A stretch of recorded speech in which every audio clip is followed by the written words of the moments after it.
Pre arrest bell को समझने के लिए आज हमारे पास बहुत इंटरेस्टिंग जजमेंट है कि प्री अरेस्ट बेल में आपके आर्ग्यूमेंट, आपकी केस स्ट्रेटजी, आपके प्रिंसिपल्स, आपके एस्टेब्लिशमेंट्स ऑफ फैक्ट्स क्या होने चाहिए जिससे आपको प्री अरेस्ट बेल मिल सकती है। प्री अरेस्ट बेल और पोस्ट अरेस्ट बेल के अंदर क्या फर्क है। This is Mubashar Iqbal Chauhan, advocate high court. बहुत इंफॉर्मेटिव और प्रैक्टिकल पॉइंट ऑफ व्यू से हमारा टॉपिक है, जहां पर हम प्री अरेस्ट और पोस्ट अरेस्ट के प्री रिक्विजिट्स को डिस्कस करेंगे कि इनके अंदर डिफरेंस क्या है और किन ग्राउंड्स पर, किन बहस के ऊपर, किस तरह के आर्गुमेंट्स के ऊपर आप कौन सी बेल हासिल कर सकते हैं।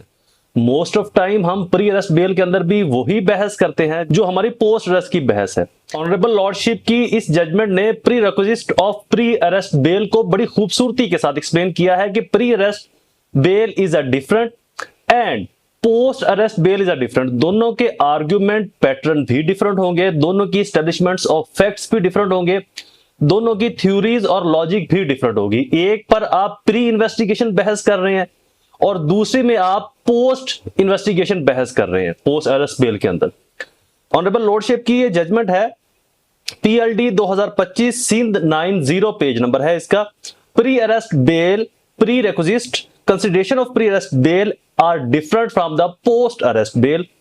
Pre arrest bail is a extraordinary relief, but as compared to post arrest bail is a ordinary relief in which the post arrest bail is a filing on further inquiry case। Honourable lordship ने कहा कि जो जमानत कबल अज गिरफ्तारी है ये एक एक्स्ट्रा ऑर्डिनरी रिलीफ है, जहां पर आपने बेसिक प्रिंसिपल जो है वो स्टैब्लिश करने। कौन से प्रिंसिपल है? Mala fide of investigation, prosecution of police, mala fide of complainant. कोई ऐसा सिविल लिटिगेशन है, ऐसा एनमिटी है, दुश्मनी है, सियासी मुकदमाबाजी है, या फिर कोई ऐसा एक्स्ट्रा ऑर्डिनरी वे इस्टेब्लिश हो रहा है जिससे ये लगे कि मुलजम के खिलाफ ये जो FIR करवाई गई है ये या तो मेलाफाइडी है, बैड इंटेंशन है, या फिर इसको किसी केस में इन्वॉल्व करने के लिए हरासा या disrespect and disgrace in society करने के लिए FIR दर्ज की गई है।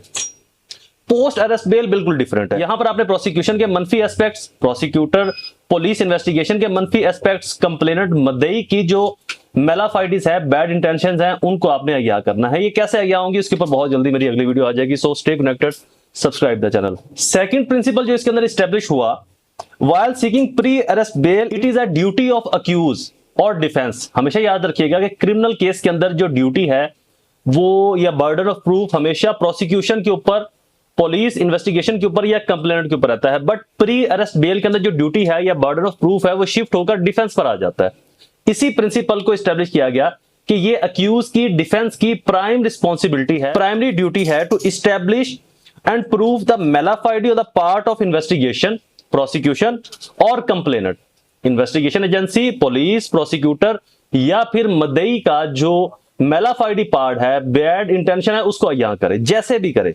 Bail before arrest meant to protect innocent citizens who have been involved in heinous offenses with mala fide ulterior motive। इस केस में भी डिफेंस ने उस मेलाफाइडी को, उस बर्डन ऑफ प्रूफ को साबित किया कि जो केस है ये अल्टीरियर मोटिव पर, मेलाफाइडी और बैड इंटेंशन पर हमारे खिलाफ बनाया गया, तो बेल अलाउ हुई। अगर आपने प्री अरेस्ट प्रिंसिपल को समझना है तो ये जजमेंट आपके लिए बहुत अहमियत की हामिल होगी। PLD 2025 सिंध 90 इसकी साइटेशन है।